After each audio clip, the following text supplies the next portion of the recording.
अस्सलाम वालेकुम नाज़रीन, हमारे साथ बहुत ही क्यूट और गोल मटोल सा प्यारा सा बेबी है। हम उनसे पूछेंगे कि उनका क्रिकेट में कौन सबसे ज़्यादा फेवरेट है। अस्सलाम वालेकुम। वालेकुम सलाम। क्या हाल है? ठीक हूँ। क्या नाम है? My name is Abdurrahman. Abdurrahman, बहुत प्यारा नाम है। यस। अच्छा अब्दुर्रहमान, ये बताओ कि क्रिकेट में सबसे ज़्यादा फेवरेट कौन है?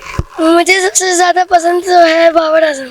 ओहो, बाबर आजम तो टीम में भी नहीं खेल रहे एशिया कप में, तो क्या कहना चाहोगे देखने वालों को? मैं घेर जाना चाहता हूँ मोहसिन अकबर बाबर आजम को खिला दें। अच्छा, आप कहना चाह रहे हैं कि मोहसिन नकवी साहब बाबर आजम को मैच में खिलाएं? ओह, यस। जबरदस्त हो गया। तो उनसे क्या कहना चाहोगे?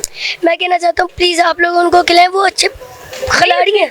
अच्छा, बहुत अच्छे खिलाड़ी हैं। जी अच्छा खेलते हैं। जी, मुझे उनकी बैटिंग बहुत अच्छी लगती है। बहुत पसंद है। अच्छा, उस तरह खेलते भी हो? जी। वाह, जबरदस्त हो गया ये तो। और क्या कहना चाहोगे कि उनको बाहर नहीं अच्छे लगते ना मैच से? बाहर से नहीं अच्छे लगते, अंदर से अच्छे लगते हैं। खेलते हुए अच्छे लगते जी। हैं। चलो ठीक है नाजरीन, आप हमारी ये बात मोहसिन नकवी साहब अगर सुन रहे हैं तो उन तक जाएगी। उनको अब ये कहना चाहेंगे कि बच्चे की जो ख्वाहिश है उसको पूरी करें। अब देखें बाबर आजम अगर अच्छा खेलते हैं उनको टीम में शामिल करें। चलते हैं किसी और से, उनसे भी बात करते हैं।